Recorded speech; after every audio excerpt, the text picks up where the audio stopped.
Well, good evening, and welcome to Venezuela. What's happening now and what's next? We're not actually there, but I want to particularly welcome, I know there are a lot of Venezuelans in the audience tonight, and so delighted to welcome you to the Korbel School. I'm Fritz Mayer. I'm the Dean of the Korbel School of Global and Public Affairs here at the University of Denver, and it's a delight to see you all. And welcome to our event this evening. I should say that the event is co-sponsored by our Center on Latin American Studies here at the Korbel School, the Biennial of the Americas, and Metropolitan State University here in Denver. So thanks very much to our partners. Also want to thank the Denver Council on Foreign Relations and World Denver for promoting the event as well this evening.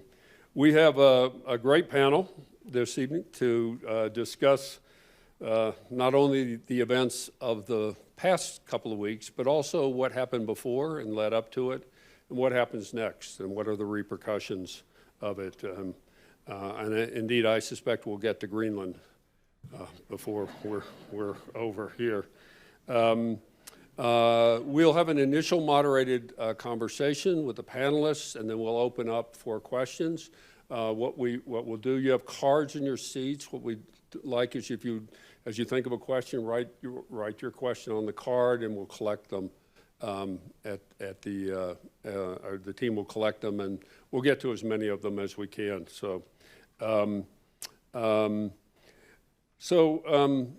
before we begin the panel discussion, I'd like to invite a Denver community member and a valued member of the Venezuelan expat community here in Denver, and I'm proud to say a member of our board here at the Korbel School, Veronica Figoli, to say a few words of welcome.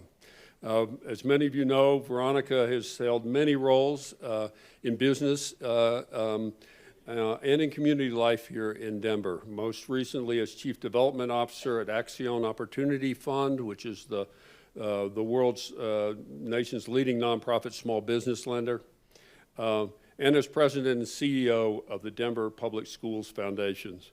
And Veronica, where are you, Veronica? There you are, right in front of me. I just want to say a personal word of thanks. Veronica very much helped to inspire the event and helped to make it happen tonight. So we're very grateful for that. But Veronica, please say a few words with us.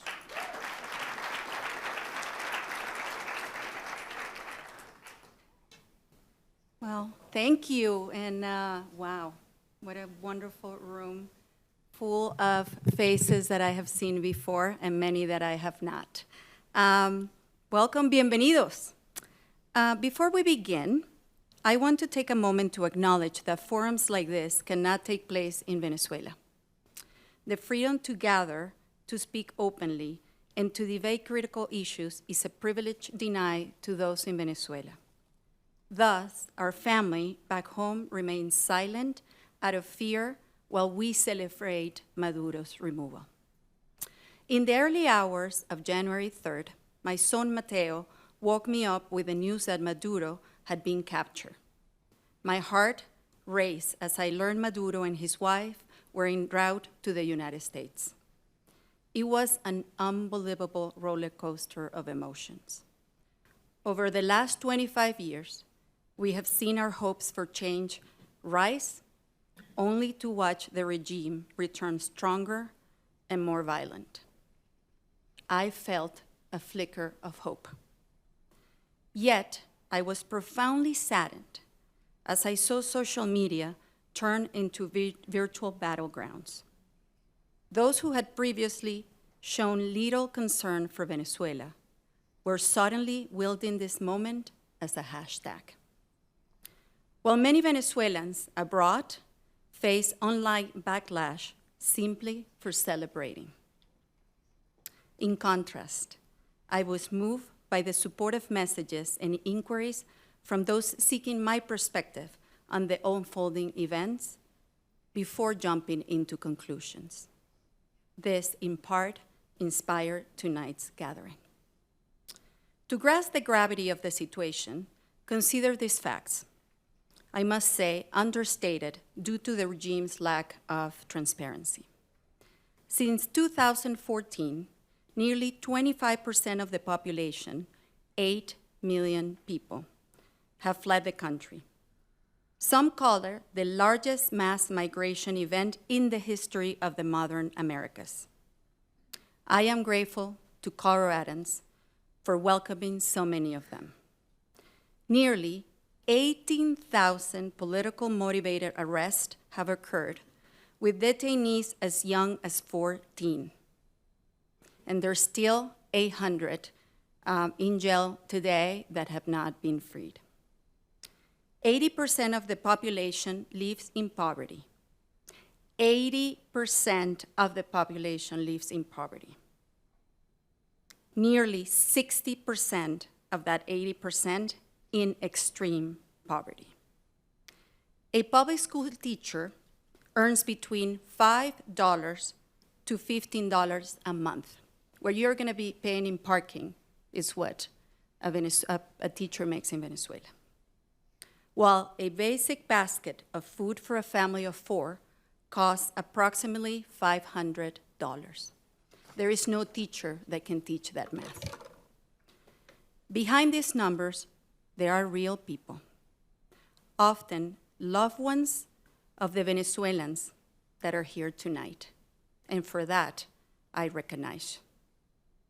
They include Augusto, my family's neighbor, a former university professor, now relying on the generosity of others to survive. Or my cousin's brother, Jose Granadillo, jailed in December of 2024 for conspiracy, leaving his family in the dark about his fate. They are the elder man and the young woman I saw scavenging for food in trash cans. And then, my mom, Nena, who in her 70s walked kilometers in peaceful demonstrations just to be repressed by tear gas. Sadly, her mind today is fading and cannot fully comprehend the historic moment she so fearless fought for. Democracy is fragile. We cannot discuss oil and economic prosperity in Venezuela without first addressing essential principles: democracy, popular sovereignty, and human rights. These principles remain unrealized not only in Venezuela, but in many parts of the world, such as Cuba, Iran, and increasingly in our own soil. We all know life is complex, and while two truths can coexist, we must remain vigilant and fight for democracy. As I look at this room, our host, our sponsors, our experts, and this audience, I feel a flicker of hope. A heartfelt thank you to all of our speakers for sharing their insights, and to all of you for showing up tonight. As we transition to our panel, I challenge you to listen with intention and an open heart. I have a final request. In the next few days, find someone with whom you fundamentally disagree with and invite them into dialogue.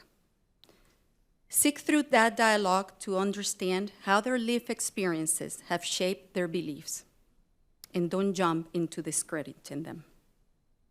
I know that when we step away from our corners, from our opposing corners, and sit together to convene and learn like we're doing tonight, we can build a more harmonious and prosperous society for all. Gracias.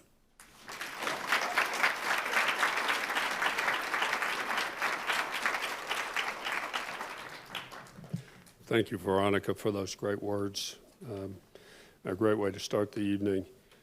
I now invite Professor Aaron Schneider, who's director of our Center for Latin American Studies, to say a few words about the center and to introduce our panelists.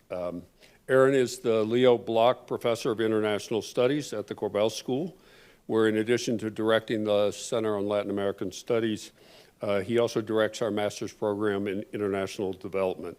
His research focuses on the intersection of wealth and power, with fieldwork spanning Latin America, India, and sub-Saharan Africa. In particular, he examines public finance as a window into the political economy of development and democracy. Aaron.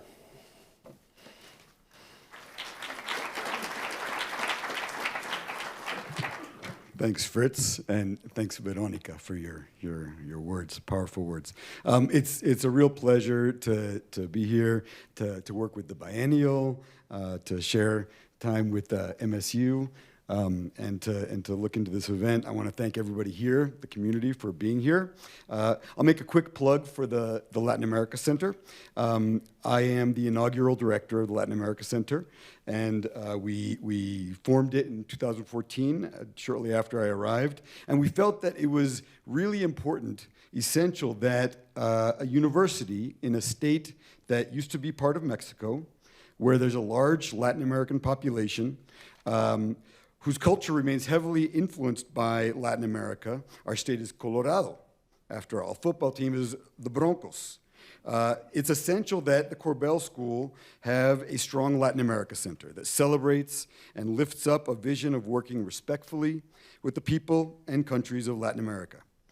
I say respectfully because it's more relevant than ever. Repeatedly, unfortunately, throughout history, the U.S. has treated Latin America as a backyard.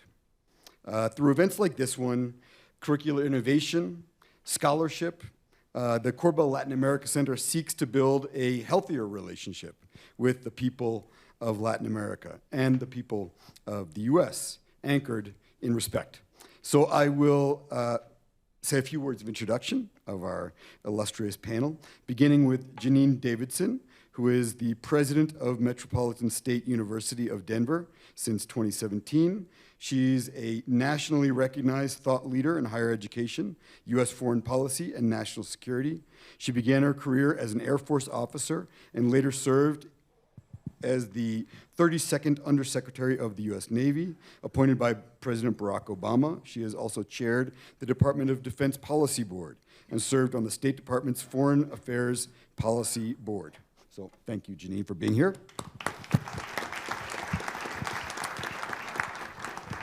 My colleague and friend, Francisco Rodriguez, is Senior Research Fellow at the Center for Economic and Policy Research, a faculty affiliate at the Korbel School of Global and Public Affairs. A native of Venezuela, he's the founder of Oil for Venezuela, a nonprofit dedicated to addressing the country's humanitarian crisis. He earned his PhD in economics from Harvard and has held senior roles across government, international organizations, and the private sector, including head of economic and financial advisory to the Venezuelan National Assembly, head of the research team at the UN Human Development Report Office, and chief Andean economist at Bank of America. So thank you for being here, Francisco. Luis Serpa is the Harry D. Campbell Endowed Chair in Petroleum Engineering and Director of the Center for Rock and Fluid Multiphysics at the Colorado School of Mines. Prior to joining Mines, he served as assistant professor at the University of Zulia in Venezuela. His research focuses on reservoir engineering, enhanced oil recovery, and natural gas hydrates as a potential energy source. Dr. Serpa also brings extensive industry experience, including leading reservoir simulation studies for an offshore chemical-enhanced oil recovery pilot project developed by the Venezuelan National Oil Company. Thank you for being here, Luis. The session will be moderated by Dean Mayer. It says here, optional if I feel I need to say anything about, Fritz is my boss, so I'm going to read his resume here. Fritz Mayer is Dean of the Joseph Korbel School of Global and Public Affairs, a role he has held since 2019. He has prioritized engaged scholarship and education aimed at addressing the world's most pressing challenges, helping to elevate the Korbel School to a top 12 global ranking among graduate programs in international affairs. He is a distinguished scholar in his own right. Dean Mayer is currently leading an international consortium of deans examining how international affairs education must evolve to meet changing geopolitical realities. And I'll say that there's nobody better to meet that challenge than Fritz. So thanks, Fritz, for being here. Thank you. And I'll let you take away the... Well, thank you, Aaron. You chose the right option. That was great. Not really, but thank you for that. Well, and thank you, panelists, for being here this evening. We have a great panel, and we have a lot to talk about. Let me start with you, Francisco. So Veronica said a number of things, really painting a picture of the circumstances in Venezuela. But I wonder if you could say a bit more about how Venezuela got from where it was.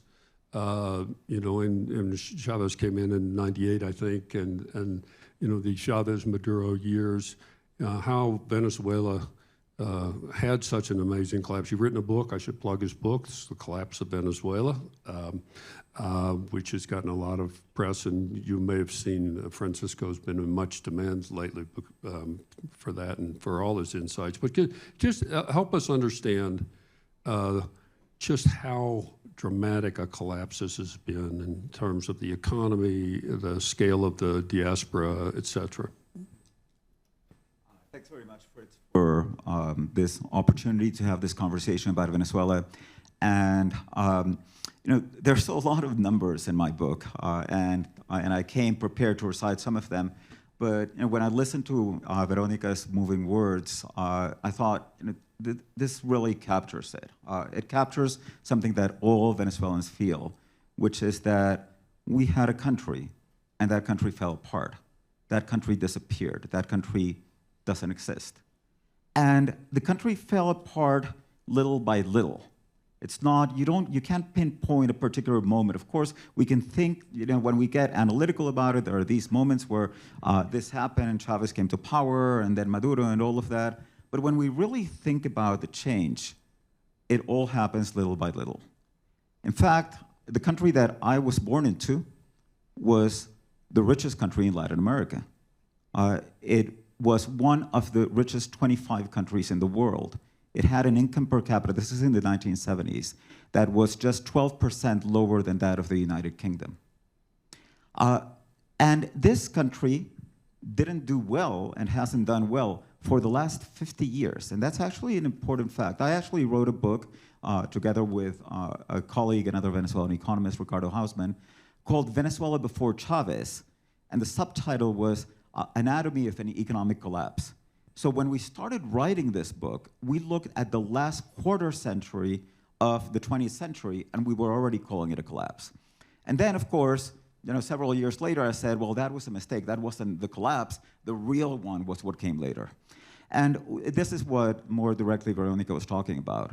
A collapse, and let me tell you about the numbers, although the numbers don't tell you the whole human story, which she reveals so well, but a decline of 71% in the country's GDP per capita is the largest ever economic collapse seen by any country outside of wartime. It is the equivalent of 3 consecutive Great Depressions, one after another after another. So it obliterated completely Venezuelans' living standards. But my book is dedicated to trying to understand what happened. So why does an economy like this collapse? And there's a story that one can tell, which is partly right, which is, well, this was poor economic policies. This was socialist economic policies, or of a group that governed the country that called themselves socialists. And this were all the misguided things that they did. And that's part of it, although that's still not the whole story, because we've actually seen governments across Latin America do things like what Chavez and Maduro did, impose price controls, exchange controls, nationalize firms, and sometimes those experiences end very poorly, and they end in growth collapses of 10, 20, 30%, but not of 70%. So the story that I tell in my book is somewhat of a different story, which starts out with that conventional part, in which this was a country actually that when Chavez came to power, and Chavez came to power already riding on the discontent with that previous economic crisis. People felt there's no response, things are deteriorating, things are worse. We need change. We need this strong person who's really promising that he's going to break with the corruption of the past. It's hard to think about it that way now, but that was Chavez's message. Chavez's message was, those who are in power are corrupt, and we are going to be honest, we're going to be clean, we're going to run the country differently. And then what did he say? He said, I need power to do this. I need power to transform society. That was one of the first things that he asked Venezuelans. Actually, literally the first thing. When he came into power, he signed a decree calling for a referendum on holding a constitutional convention, rewriting the Constitution. And Venezuelans said, yes, we want change. We want to rewrite the Constitution. And the Constitution that he wrote and then was approved by voters, because of course he was very popular at the beginning, so he could get voters to buy into it, is a constitution that made the government very powerful. So powerful that in Venezuela's constitution, the president can actually initiate a process that will lead to the firing of the Supreme Court, to the firing of the Attorney General, Prosecutor General, electoral authorities, to the dissolution of Congress. So it's a system in which there's absolutely no separation of powers. There's a system where the presidency has all the power. And that generates, I mean, that, of course, he did it because he wanted to accumulate power in himself. But that also generates a particular type of politics, which is what's called winner-take-all politics.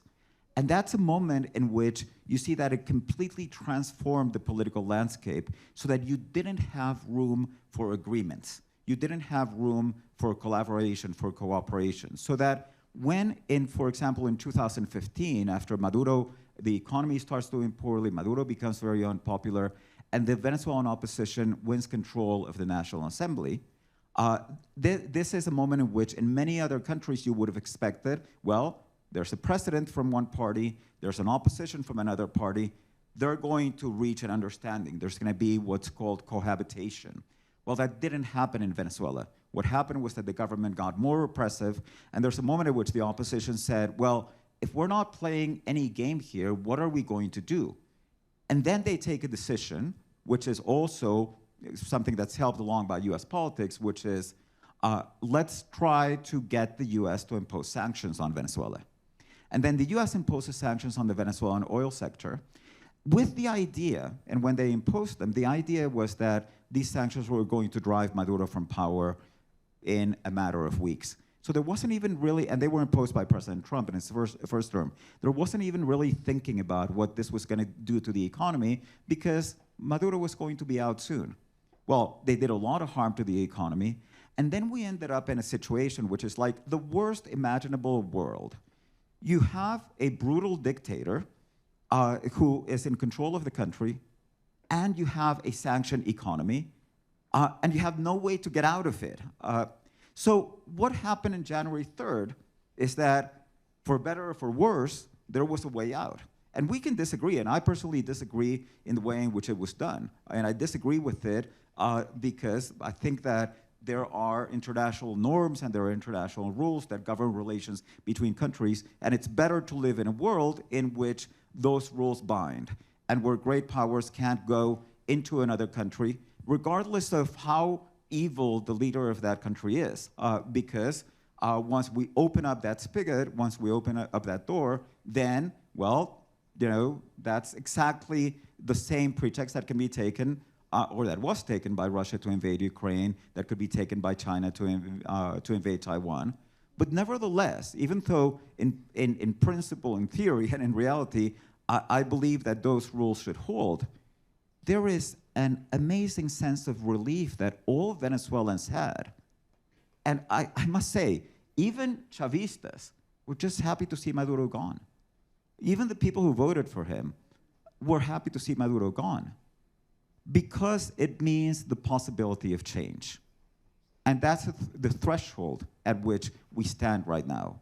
And the question is, what type of change are we going to be able to build? And what role is the US going to play in helping or in impeding that change that Venezuelans want?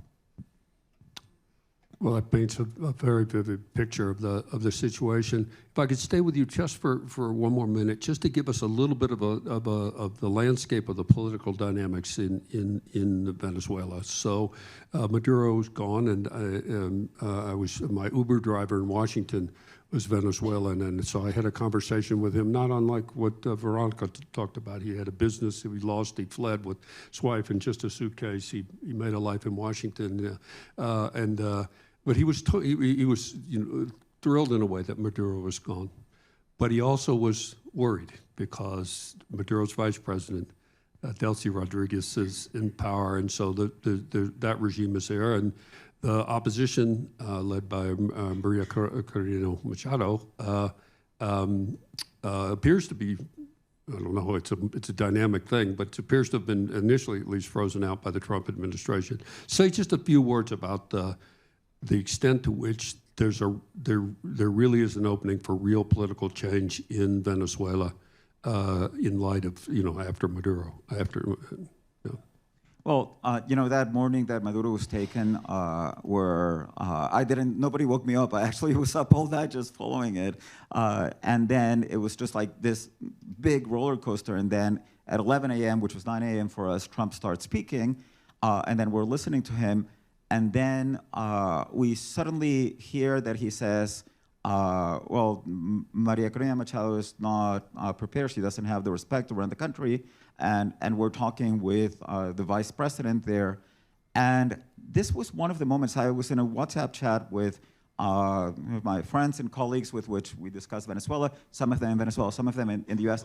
And the discussion was, did he get confused? I mean, is this like a Greenland, Iceland moment where he thought that he was talking about Maria Corina, not about Delcy? And then no, then we realized what happened. So now, but then you start understanding the logic of the decision and why they did what they did. And I think that something that you have to understand is that what happened in Venezuela was not regime change. It was decapitation without regime change. And that was a very explicit choice. A lot of people, myself included, were worried about the effects that could occur from the US actually going to war in the sense of taking and occupying the country. Winning the war wasn't necessarily going to be difficult. Of course, it always depends on how much resistance there is. But occupying it might be a whole different issue.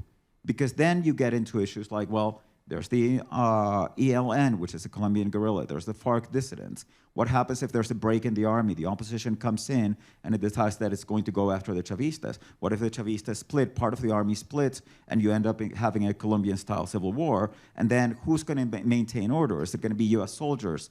Well, that's the same thought process that the Trump administration had, and where they said, no, we're not going to go in. We're going to work with the people who are there. And once you decide that you're going to work with the army, and they asked President Trump about this, and he actually said something quite interesting. He said, remember Iraq? I mean, remember, we got rid of all the people in the Ba'ath Party, and they ended up fighting for ISIS. So he definitely had that in his mind. And that's where you get to the moment where you realize, well, if you've decided that you're going to work with Chavismo, then you can't just imagine that you're going to drop Maria Corina Machado on top of that structure and all the generals are going to obey her. Now, the real question, which I don't think we yet know the answer to, is there a way from this to democracy? I think that way exists, but I just don't know whether it exists in the minds of the current US administration. Because sometimes I hear President Trump speak, and it's like he wants to have Saudi Arabia and the Caribbean. It's like he would be happy having an autocratic government that sends him a lot of oil and not even to have to bother with elections, because once they've signed this deal to send all Venezuelan oil, why would Trump want to have elections? I mean, he barely wants to have elections here in the US. So the concern for us with Venezuelans is not that change is not possible coming from here. I actually think, for all the difficult that it is to understand that you have to reach agreements with the people who are in power, that democratic transitions happen that way. The negotiated democratic transitions happen with negotiations with those who are in power and imply guarantees and imply mechanisms through which there's truth and reconciliation commissions, for example. There's transitional justice, but in which you can find a way forward. Now, can that be done? Yes. But right now, the one who's calling the shots is just talking about oil. That's the problem. We're going to come to oil in a minute, but let me thank you very much for that. A very helpful background and a perfect segue, really, to you, Janine. in part because of thinking about regime change. The military's had some experience with this, and you referenced one of those experiences. But in addition to that, I mean, thinking about, basically, why did we do this? Like, what, in the lead up, this was a story about drugs, about gangs and immigration. Afterwards, we heard a lot about oil, and we also heard about the Monroe Doctrine, which remarkably references the Monroe Doctrine of maybe appropriately 2 centuries ago. But what's your is there a lot? What's your take of the strategic logic of this, if there is one? You're literally asking me for what Trump's strategic logic Yeah, is. I'm asking you like what. anything, like All right, literally. let me rephrase this. What was Trump? What was Trump? Get What was he thinking? Oh, yeah. Well, let me just say a couple things. Thank you so much, Veronica, for laying out what I would call, the humanitarian reason why people should really care what's happening in your country. And my heart goes out to you and your family. There's no denying that there's bad things going on there, and that there's a promise, right? I think that I want to take a little bit of a national security lens. You could say that we should go into this country because there's bad things happening and we need to make it all better. Or you can look at the national security. You could say that about a lot of places in the world right now. So why Venezuela, and why now? And I would say all the reasons that you laid out, people are just ecstatic in the region right now. People are usually really happy at kickoff, right? They're really happy when a dictator gets ousted. But I'll tell you that some very serious people have been ringing the bell about what's been going on down there for a while. And it comes down to China, Russia, Iran, Cuban influence, huge, massive anti-American mentality down there. One of our alums at MSU Denver, Laura Richardson, was the Southcom commander down there most recently, and she was ringing that bell very loud, even when I was on the Defense Policy Board, and saying, listen, what we need is a Marshall Plan for Latin America. The Chinese are down there, and they're basically kicking our ass on soft power.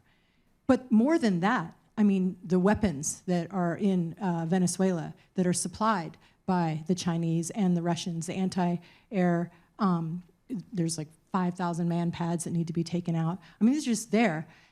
We can say this very successful military operation, and those didn't really do much good. The Chinese radars, the Russian anti-aircraft, but they're there, and they probably do work in other cases.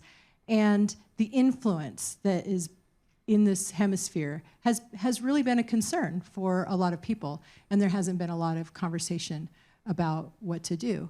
I spent a lot of time in the Pentagon doing war plans. I was in charge of the office that did all the war plans. Let me just tell you, we got a lot of war plans on the shelf. Most of them, all of them, really never get enacted. You war plan so that you can backward plan and prevent things from happening. But I'll tell you, there are certain things that you want to consider when you're war planning, and that is like, what's the end state? Why are you doing this? What ends, ways, and means? What's your end state? How are you going to do it? What kind of resources are you going to apply there? So I think there are a lot of questions about what the American role is at this moment, right? So, it is definitely, there is a promise here.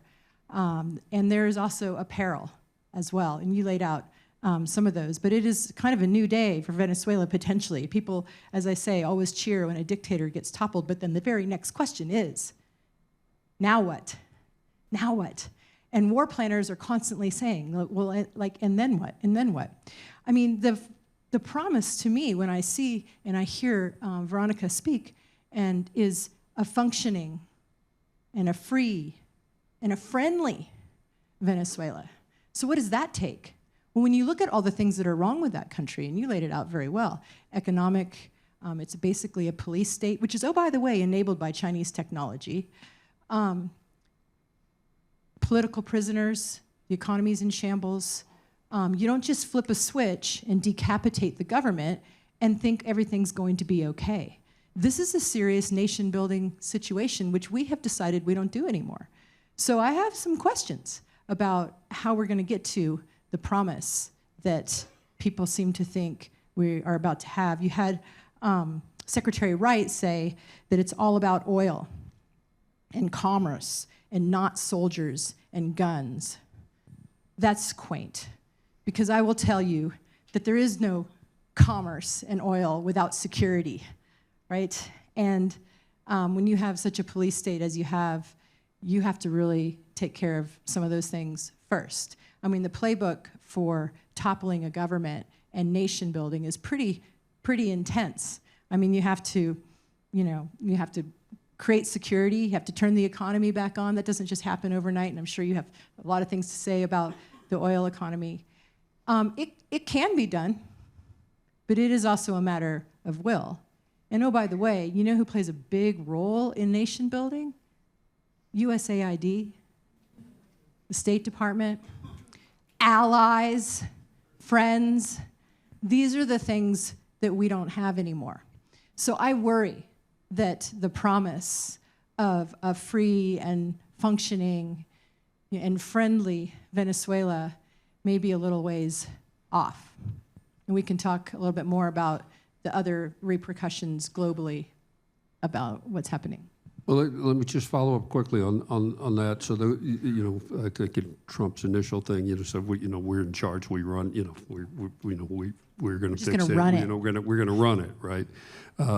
Someone told me his Wikipedia page says he's now the president of Venezuela. But if we're not going to do regime change,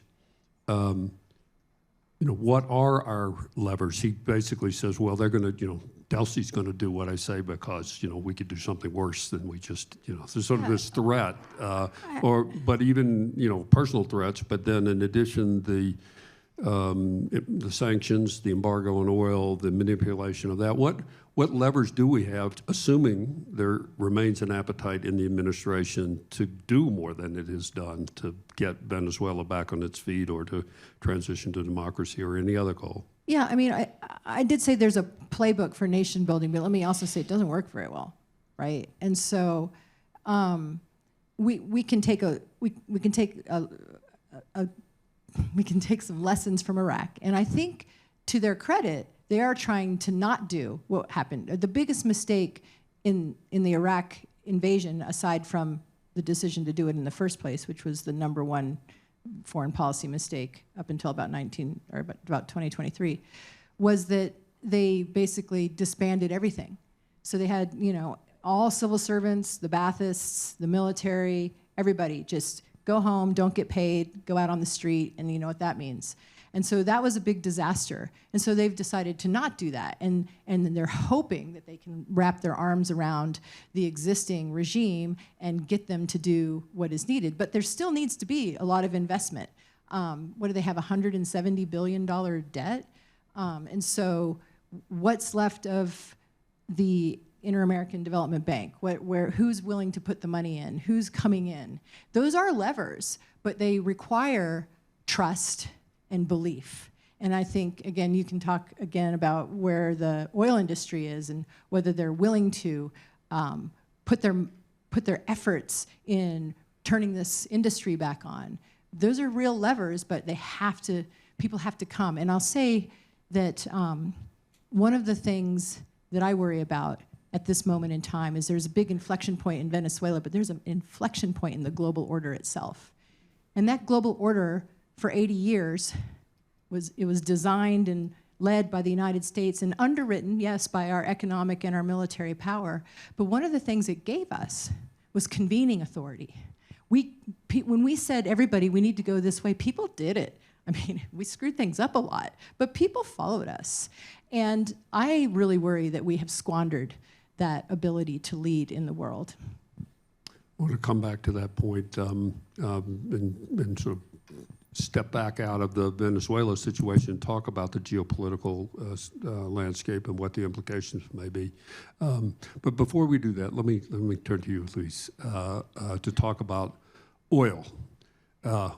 Oil was mentioned, I forgot how many times somebody counted, a gazillion times in Trump's speech. And the premise is there's, Venezuela has the largest oil reserves in the world. It's just sitting there for us to exploit. They've screwed it up. We're going to fix it. There'll be plenty of money to go around for them and for us, et cetera, et cetera. You're an expert in this. You worked in the industry in Venezuela at one point, I believe. Tell us about what is real and what is not real about that. What are the possibilities? What would it take to even bring Venezuela back to the level of production that it had in the 1990s, for example? What are the obstacles to that happening? Yeah, so the first we have a big question mark. A big question is about what is the status of the industry. Something else that we're not considering is who is working in the national oil industry right now. So there's a lot of people that stay in Venezuela that they decided to be part of the government or be in favor of the government. And this anti-American emotion and feeling that they've been growing in the country, it started in the industry. So I remember working in PDVSA. I had an office. I was not directly with the national company. I was a consultant. But then because they fired half of the people that was doing the technical work, they needed to find people that do the work. So I was in the university, I created a team, and then we were working in PDVSA, and I have an office there. While the people from PDVSA were doing demonstrations in the streets in favor of Chavez, we were working in the office doing all the technical work. We were designing strategies for producing the reservoirs. We were designing where are the new locations for drilling wells. But then these people, they start creating that loyalty with the government. At that time was Chavez. We used to have in our screensavers, in the desktops, in the computers, the picture of Chavez there. And now I guess it's Maduro. So there is a loyalty that they were creating because that's the only way that they could sustain their economies and their families. So we have that people that now have to start collaborating with the companies coming from the US. That's not gonna be easy. They've been working like for the last 2 decades to be loyal to the Chavismo, to Chavez, and to Maduro. So that's gonna be something that is complicate things when we're going back to Venezuela. Something that is real, we have a lot of oil. They are the largest reserve in the world. Something that is not real is that those reserves and those amounts that are being published are not audited. So there has not been certified. There are several years that we have not been going there and verify the oil. And another thing is the definition of reserve. I told Veronica, if I come here, I'm gonna be on the technical side, not that much on the political side. I left that to Francisco. So in the technical side, the definition of reserve is the amount of oil that we can actually produce out of the ground. So it's not the amount of oil that is in the rock, because a lot of oil we will never be able to produce out of the ground. So they say 300 billion barrels of oil, and the Orinoco Belt have the heavy oils and it's very large. Some of that is proven that is there, but then we don't know how much we can actually produce out of the ground. So that's another number that is still not certified, it's not verified. So there is still some complexities. Something that is true is that we have 3 main sedimentary basins. This is where the oil reservoirs are. There is the Orinoco Belt. On the east of the country, you have the heavy oil reserve. We have the Maracaibo Basin that have more of the conventional reservoirs been producing since forever, since the 1920s. I work in a reservoir. We have more than 1,000 wells, and it was producing since the 1920s, and we were doing different projects. It was one of the giants oil reservoirs in Venezuela, and we can still produce a lot from that reservoir. And then there is the Barinas Apure Basin in the southwest. It's the south to the Andes, and that have a challenge that they produce a lot of water. There's a lot of water produced with the oil, so there's a lot of cost on treating the water, so it's not that economical. So the Maracaibo Basin is one of the prime ones, the Orinoco. I was doing some research last year about the heavy oils and how these reservoirs are being produced in oil. So when we hear the heavy oils and they're compared with a very viscous fluid, if we take it to the surface, it's gonna be almost a solid. A good thing that happens in Venezuela that is different to the heavy oils in Canada is that they have a lot of gas. So the gas is mixed with the oil, and at the reservoir conditions in the surface, this oil flows easily to the wells. Slow, but easy, but it just keeps flowing. So without all the investments that has been on hold for the last years, these wells are still producing. So they're putting pumps on the part of the well. These pumps are like a screw that is just taking fluids all the way, like an elevator, taking the fluids all the way to the surface. And something that the engineers that are working in PDVSA right now, they say, like, we don't need to do much. This oil keeps coming. This well keeps producing. So they said they're very noble reservoirs. They keep producing. We don't need to do much. Now, Chris Wright was saying one of the limitations of the production right now in Venezuela in the heavy oils is that once this oil gets to the surface, it gets very viscous and it gets a solid. So we need to mix it with diluents, with solvents, with lighter hydrocarbons that are not in Venezuela. We need to import those to Venezuela. There's where the sanctions are limiting the production from Venezuela. So the production in Venezuela is kind of unchoked.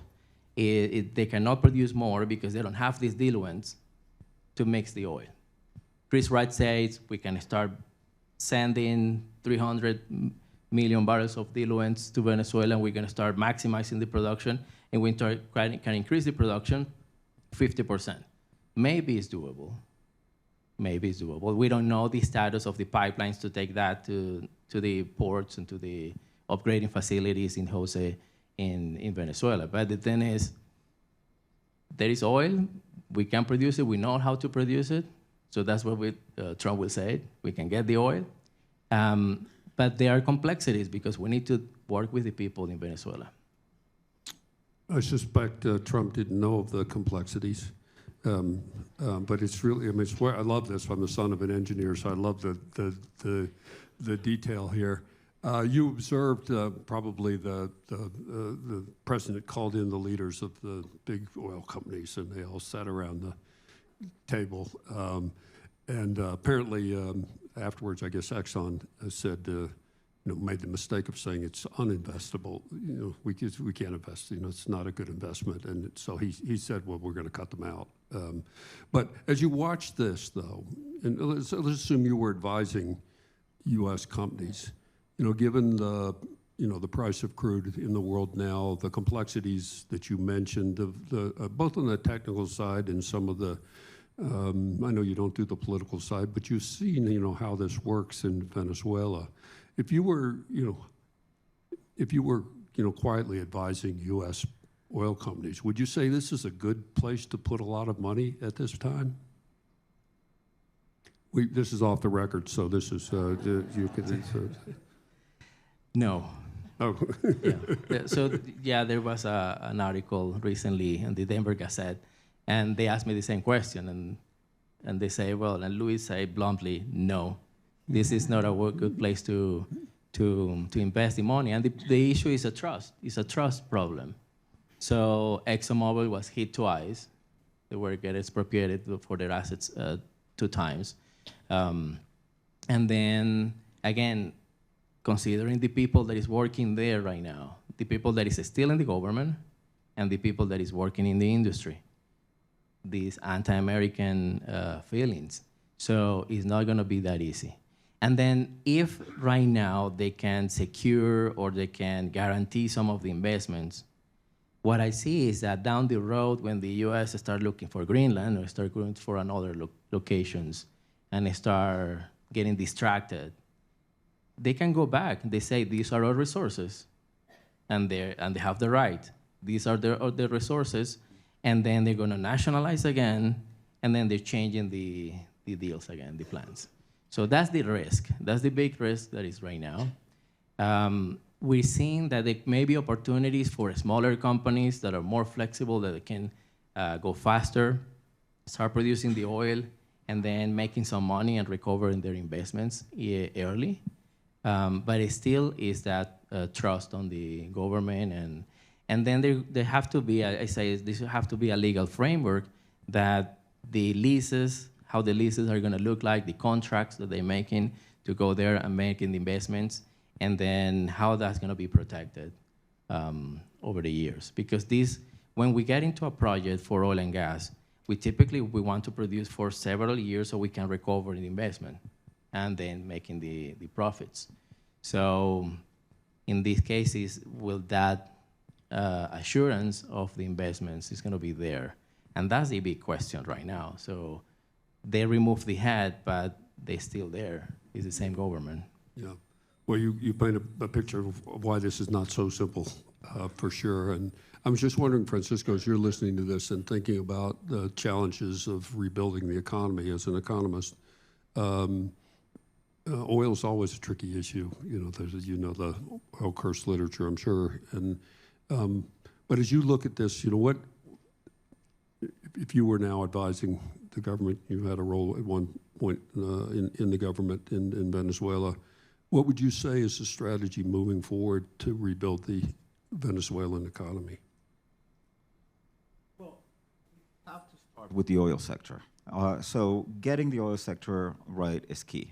And something that we have to understand about the Venezuelan economy is that the Venezuelan economy has been an oil-dependent economy to an extreme degree for more than 100 years, since the 1920s. This is an economy that more than 95% of its exports up until 2015 was oil. So it really, I actually, when I was in grad school, I wrote a paper on this with my advisor then, Jeffrey Sachs, and part of the conclusion that we reached is that you could model this as an economy where the only sector was oil. And what I mean is that quantitatively, you didn't need to add any more complexity. And that's where I came up with the idea of the oil well model of the Venezuelan economy, which essentially says, well, Venezuela, from an economic standpoint, is one large oil well. And sometimes more oil comes out of that well, sometimes less oil comes out of that well. Sometimes that oil is worth more, sometimes that oil is worth less. Everything else that happens in the economy happens because of the dollars that are produced by that oil. So when you hear about non-oil production in Venezuela, the non-oil sector, that non-oil sector exists because there are imports that are paid with the dollars that come from oil. Now, that's definitely not a good thing, but it is what it is. That Venezuela that we were talking about, that was there before Chavez and Maduro, that Venezuela that got to be a very rich country, was that country. It didn't have other sectors. It had just oil. So that, to a certain extent, that makes the problem simpler, at least the problem of recovery. That means that we can get to being the country that Venezuela was in 2012, which was a very problematic country in many senses, political and economic, but where living standards were much, much better than what they are now. And we can get there if we can get production to those 2.5 million barrels that the country was producing back then. So that's the real question, and I think that we need to separate that question from how big are the reserves. Because I agree with you totally. The $300 billion number, we don't know. I mean, Chavez came up with that number, but it doesn't really matter because you can't get to 3 billion barrels. It takes you dozens of years, 100 years, by extracting what we would need to extract to get the economy back to a 2012 level, which is 2.8 million barrels. So that's a different ask. So of course, Trump, his idea, and somebody gave him the number of 3 billion barrels. Somebody told him Venezuela has the largest reserves, the largest oil reserves in the world. And I have this suspicion that this may have been the same person that showed him Greenland on the world map and said, hey, that's so big, look at the size of Greenland, and didn't explain the Mercator projection to him, and that Greenland is actually much smaller than what it looks like on that map. But fortunately, Venezuela doesn't have to produce those 3 billion barrels. We just have to get the country to producing what it was able to produce for 50 years. That seems to be a much more reasonable goal. And when you look at some of the technical estimates that have been produced of this, some of them look big, and there are numbers that get thrown around, like $100 billion in 10 years, $180 billion. But when you look at those numbers, and you do the math, $100 billion in 10 years is $10 billion a year. If Venezuela produces 3 million barrels, Venezuela sells $60 billion a year. Actually, if you look at the historical data of Venezuela, 2006 to 2015, not ancient history, Venezuela was investing, on average, $10 billion a year. Probably a lot of that money they were stealing, but that's not the question. The question is, can you actually, so if you're selling $50, $60 billion, can you devote $10 billion to investment? You can do it. Can you set up the governance framework so that they won't steal it? That's another question. That is really the fundamental political question that you have to deal with. Now, as long as you can get that investment in, I think that the economy has a great scope for recovery. Now, I do want to be cautious with what we read with respect to the reaction of oil industry executives when Trump gets them into a room and says, I want you to invest in Venezuela. I've studied government-private sector relations in personalistic political systems. And that meeting that Trump had is just like the meetings that Chavez would have or that Maduro would have. He would say, I want to build 100,000 houses. Get me the private sector in here. And all of these executives would come in. And what would they say? They would say, I mean, the smart ones would say, yes, Mr. President. The not so smart ones would say, oh, no, we can't do that. And then he'd kick them out. And that's, the Exxon actually has, I don't know, the merit of getting kicked out of the Venezuelan oil industry, both by Chavez and by Trump. Actually, that's quite admirable. But the smart ones say, yes, yes, President, yes, Mr. President, you can do it. And then they'll talk to the ministers, to the cabinet members, and they'll say, yes, we want to help the president. But you know what? It's difficult because we got expropriated twice, we need money. And that's why Chris Wright is talking about, well, let's give them export-import bank guarantees. So it's a whole game of what in the literature has been called rent-seeking. That's what that meeting was, because that's not the way in which you get people to invest in the oil industry. You set up clear frameworks, clear institutions, protection of property rights, and then if the numbers are right, then they'll invest. If not, you get a great rent-seeking game. I want to come back to that because you had a lovely piece in the New York Times a few months back, talking about the extent to which, in this domain and many others, we've personalized political power and created this sort of client relationship with the president. But I want to come back to that. But let me shift gears a little bit. I want to pick up on something you were talking about earlier, Janine, which is what is the, sort of, in some sense, what is the meaning of this event in Venezuela in terms of the sort of central thrust of our foreign policy? And you talked about the importance of alliances, institutions, but what appears to be happening is something quite different. And a president who campaigned in part on not getting entangled in other countries' businesses has now developed quite a taste, I think, for adventurism. But what does this say about the extent to which the U.S. has pivoted away from that long practice of being the architect of an international order into something that's much more transactional, much more about the use of force, the threat of force, and particularly, in this hemisphere, explicitly saying this is our hemisphere. What are the sort of those geopolitical implications of what of the action we've taken in Venezuela and maybe some others that we're threatening? Yeah, it's a great question. I mean, it's very 19th century, right? Their worldview.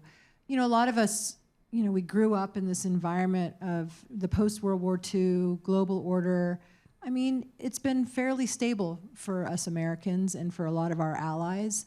And it's generally been, you know, it's worked for us, okay? And so what Trump doesn't see it that way. I mean, the way I see it is, yeah, we screwed up some things. We can be kind of the ham-fisted superpower sometimes, but, you know, I mean, we organized the Council on Foreign Relations just released a thing of the top 10 best decisions of the United States foreign policy ever and the top 10 worst ones.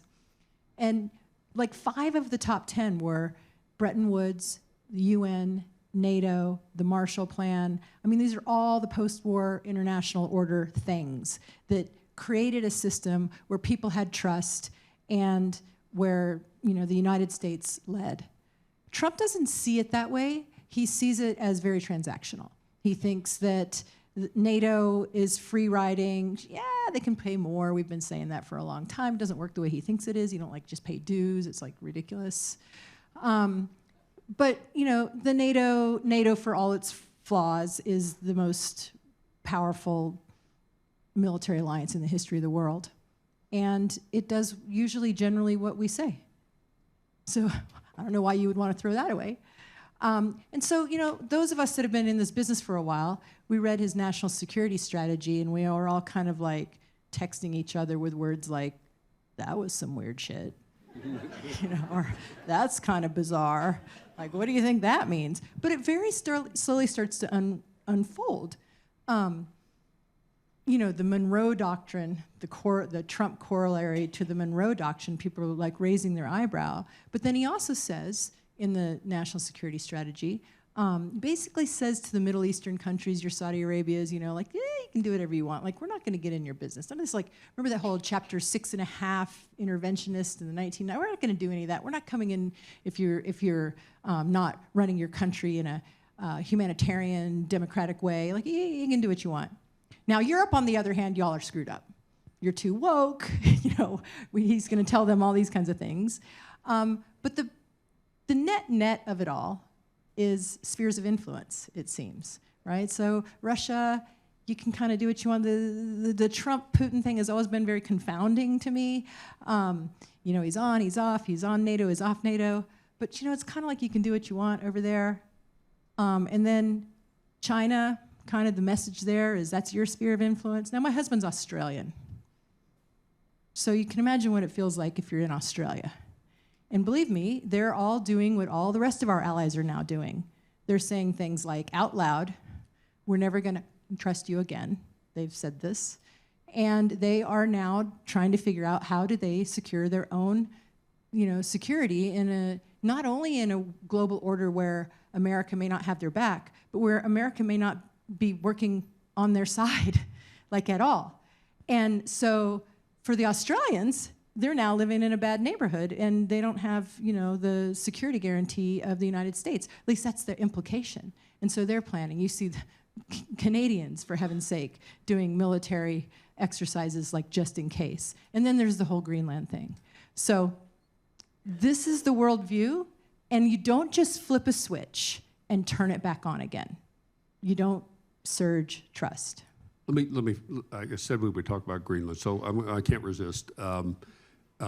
Greenland and NATO, because I mean, you know, Venezuela was. We were talking earlier. The news, you know, spiked, and you know, then of course it was originally Epstein files, but then Venezuela, and now Greenland is dominating the headlines. And maybe they fixed something in Davos today. I don't know, but you know, the Europeans, you know, for them this is like a red line, and so a question is just real quickly. The Greenland thing is part of the same pattern, yes, no? And if so, what I mean, are we on the edge of the collapse of NATO? Yeah, I mean, we worry about this, right? I mean, we often look at what Trump does and what he says, and you know, he often gets the dilemma right, but then the solutions are all wrong. Right? So yeah, it's true that, you know, our NATO allies don't pay as much. It's true that there's these really bad things happening in Venezuela. And it's true that Greenland is a really strategic geopolitical place when you start thinking about the Arctic, which we've been talking about for at least 10 or 15 years now, and that's becoming a geopolitical hotspot. And then also the minerals and whatever else you think that there are worth having in Greenland. But like Venezuela, guess who's in Greenland? The Chinese, right? And so, you know, that is a picture that, you know, some of us would say, should probably be addressed. Now, I'm not the president of the United States, but my dad taught me that you get more with honey than vinegar. They're already an ally, for heaven's sake. We already have bases there. We have like agreements. We can already go there. We can already talk to them. We can already, you know, out soft power the Chinese. Oh, wait a minute, we get rid of a lot of soft power, but we could have done those kinds of things. So I do worry that his bluster, he likes to bluster and then pull back, but he doesn't realize that as he blusters, he breaks things. And I do think that there's something fundamentally cracking in the NATO alliance.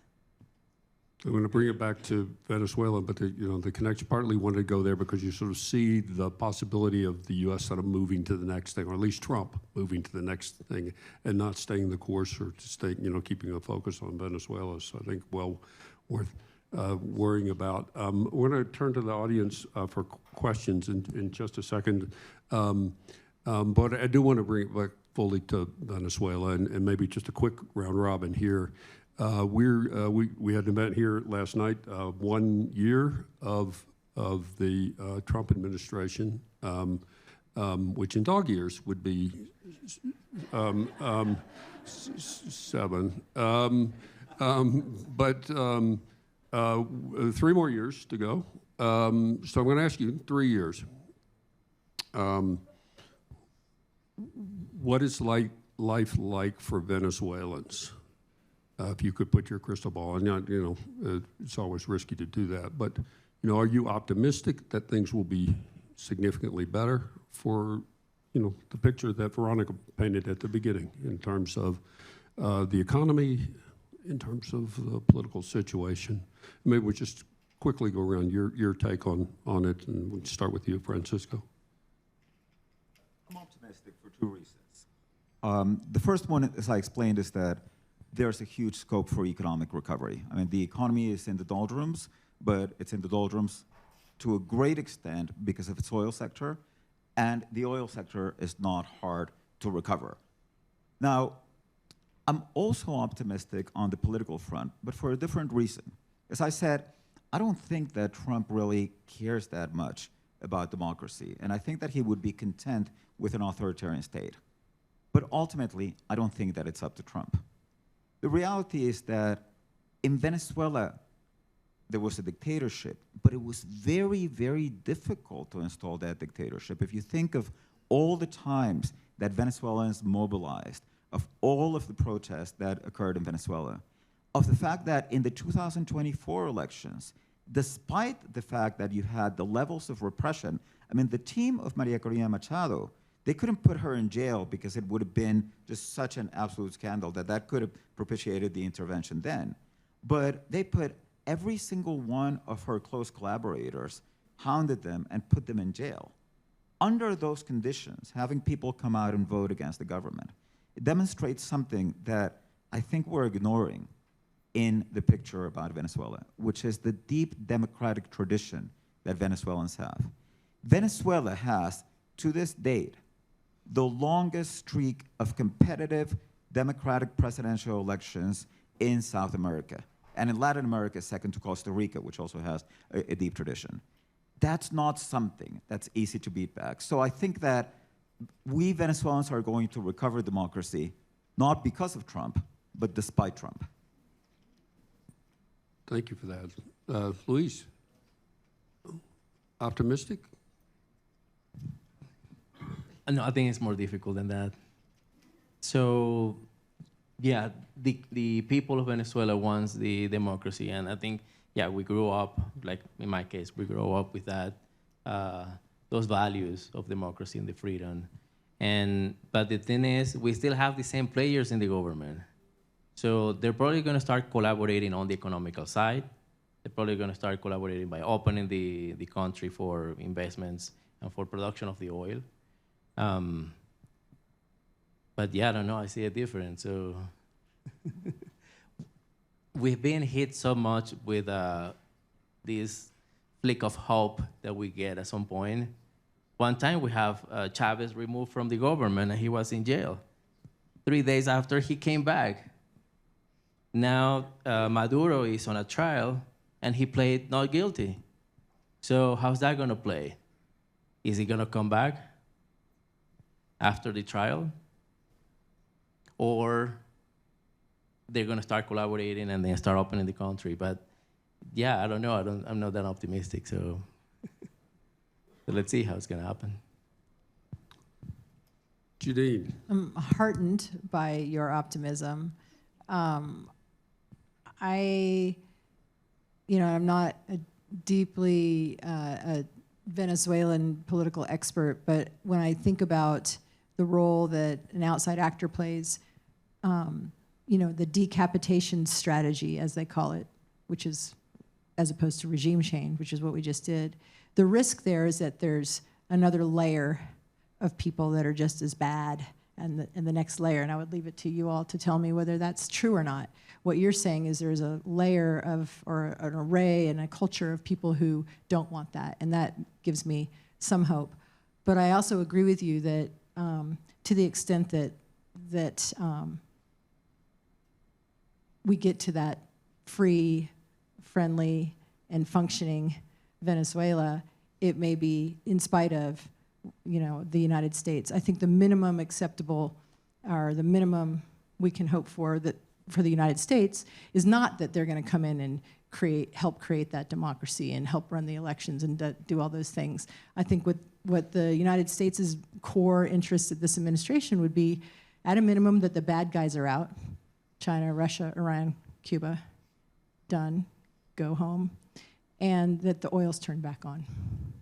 After that, if that creates a condition where all these other things can happen, that's great, but I think that the United States would just as well accept an authoritarian government down there. Well, it's clear it's not the end of the story.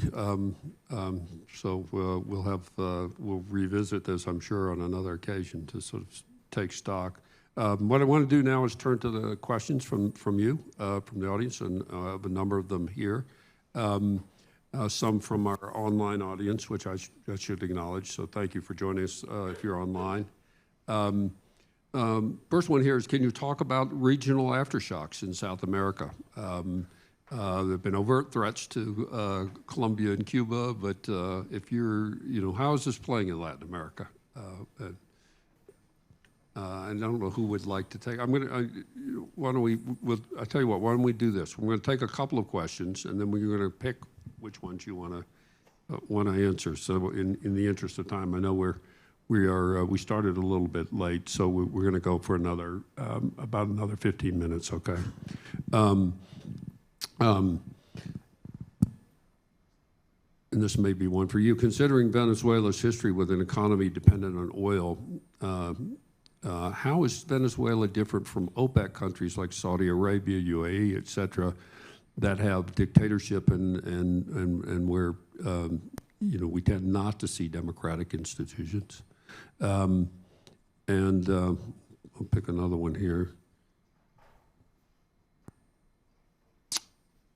I don't know if anyone can do this. Would the panel address the agricultural sector, its strengths and weaknesses, its ability to feed the populace affordably? I mean, in a way, it's about the extent of the possibilities for diversification in the economy.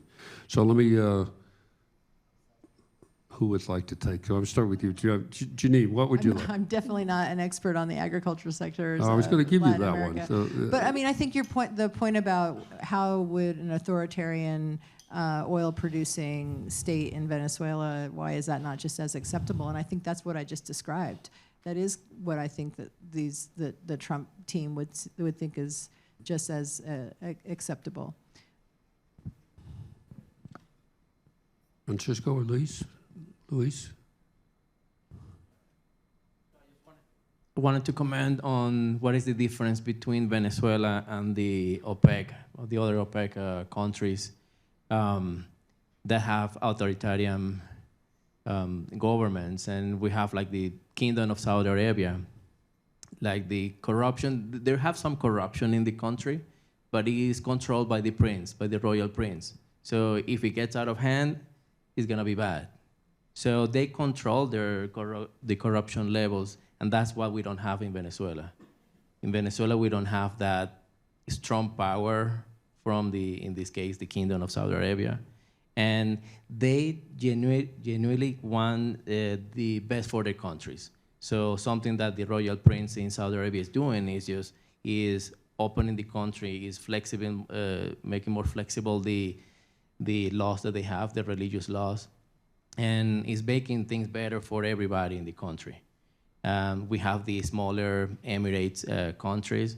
They are rich, so their people work for the government, and then they just bring people from others just to work for service and for the industries.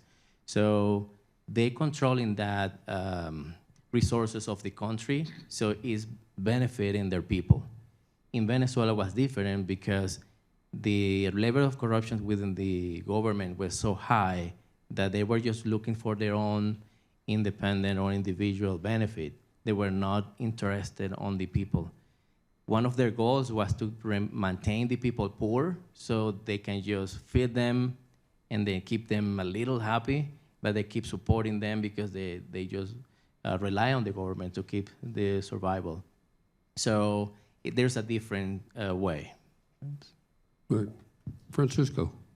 Yeah, well, a lot of interesting questions on the Saudi Arabia comparison. And Saudi Arabia is a Gulf state, and I'm going to say something that's obvious. Venezuela is in Latin America. Most Latin American countries have democracies. The countries in Latin America that are not democratic right now are Venezuela, Nicaragua, and Cuba. In Venezuela and Nicaragua, you do have organized opposition movements, and you have a lot of resistance. Cuba has a very particular history because Cuba was a colony for much longer, up until 1898. Then it was actually, that's one case where the US decided we're gonna run the place, and they messed it up. But Cuba never developed the democratic tradition that I was describing in Venezuela. And Cuba, I mean, you never really had elections. You had something that looked like elections, during the Batista and Machado governments, but the whole system was so corrupt from the beginning.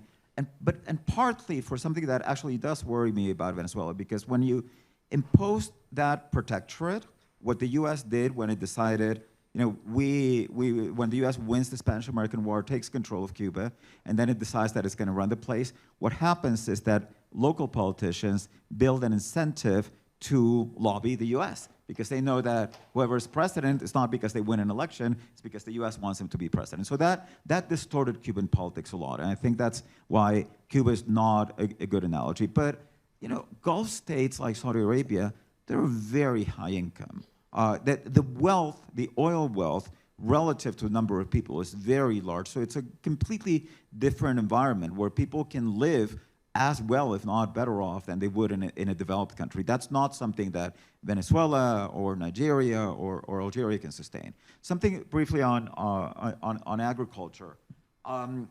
There is this dilemma in oil exporting countries, which is economics tells you that you should specialize according to your comparative advantage. Well, if you have a lot of oil, your comparative advantage is oil. So you don't want to not do that. You do want to use those resources to be able to build a more diversified economy, but that doesn't mean that you want to produce everything that's not oil. That doesn't mean that we should become an agricultural exporter. Rather, the question that you have to ask yourself is, where is it that you need to invest the money that you get from oil so as to develop other industries where you can also focus and be an exporter of those? And on the Latin America issue, well, I think everybody, again, in Venezuela, but also in Latin America, is happy to see Maduro gone. But there's a deeper story here, which does concern me, which is that when the Trump administration extracted Maduro, it chose Venezuela's government. And there we get back, there's in foreign policy this old rule of and if you break it, you own it. Well, the U.S. now owns Venezuela because it decided who its government was. The reason that the U.S. got out of all of this game of deciding what governments were in Latin America was partly that then it had so much trouble running these places. But now you have Trump trying to do that, not just in Venezuela, because Trump openly endorsed a Honduran presidential candidate, because Trump put sanctions and tariffs on, well, he put sanctions on a Supreme Court justice in Brazil, and he put tariffs on Brazil, which there's now negotiations on them. But the fact is that he did that in order to favor one of his political supporters. Trump pardoned Juan Orlando Hernandez, who had been not indicted, convicted of drug trafficking, because he was a political ally of a conservative party close to his ideology. He reversed sanctions, he lifted sanctions on Horacio Cartes, the former Paraguayan president, who also was a political ally. So you have the US, and he called Gustavo Petro, the president of Colombia, a drug producer, and said that the guy produced drugs and had very hostile language suggesting that he could be next, or that he could face the same level of pressure than Maduro. So all of this means that the US is now playing domestic politics in each of these countries. That can get very complicated. It can create a lot of animosity. You can have another shift to the left in the region's politics, where you get in power a lot of people who feel antagonized precisely because Trump was favoring, or because the US was favoring their opponents. We managed to resurrect the Liberal Party in Canada, and Justin Trudeau, in much the same way. I'll give you three more questions quickly, and then we will close. One, well, you in a way, be already touching on. One is basically, what does this mean for Cuba? What if you're in Cuba? What does it mean? Second question is where's Brazil in this? Where to what extent is Brazilian influence? Does Brazil have influence in the hemisphere? And the third is, what advice would you give to Maria Corina Machado, having already given away her Nobel Prize? That's actually not in the question.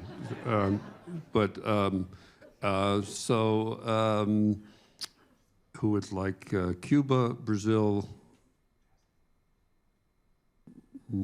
Machado? Not all at once. All right, we're going to start with you, Janine, and you get to pick. Yeah, now I'm just sort of talking beyond my expertise, but I will say the Cuba seems to be definitely, if not in the crosshairs, at least on the radar of our Secretary of State, who is also our National Security Advisor, Marco Rubio. And so I just wouldn't put anything past this particular administration. But you are playing with some fire in Cuba, though. They're very tight with Russia, and it's now you're starting to get you're starting to really turn up the heat on the geopolitical scale. So it could get tense. I'd like to know what my colleagues think. Luis, I put you on the spot now, either on that topic or on. Yeah, no, I think, Venezuela has been supporting Cuba for all this time. So that and Maduro was one of the bigger supporters. He was basically training Cuba. And that's why he's just pledged allegiance to Cuba. So they're losing they may lose the support. So it's going to be hard times for Cuba. But then, yeah, Russia is also involved there. And who knows about China. But so yeah, it is difficult for Cuba. About Brazil, I don't know how Brazil is involved in Venezuela, at least not on the oil side.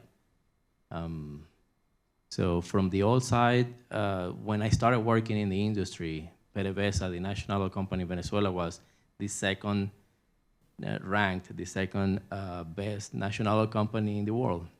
It was Statoil, that is Equinor now, the Norwegians, then Venezuela. Petrobras was not in that list. Now Petrobras is one of the top industries in oil and gas. So they have their own resources, their own play there. So I don't see Petrobras playing a role in the oil and gas in Venezuela. They don't need it. So Okay, that's good. Francisco, a last word. Well, two things. One brief thing on Cuba. When the Soviet Union fell, Cubans lost a subsidy of $5 billion a year that they got from the Soviet Union. And everybody said, it's a matter of time. You know, he's going to be gone. Fidel is going to be gone. And then Fidel died, and they said, okay, well, he's gone. It's a matter of time. And then Raúl was in place. And then he left office, and then Díaz-Canel is in place. And something that I've learned is that putting economic pressure on authoritarian governments doesn't work.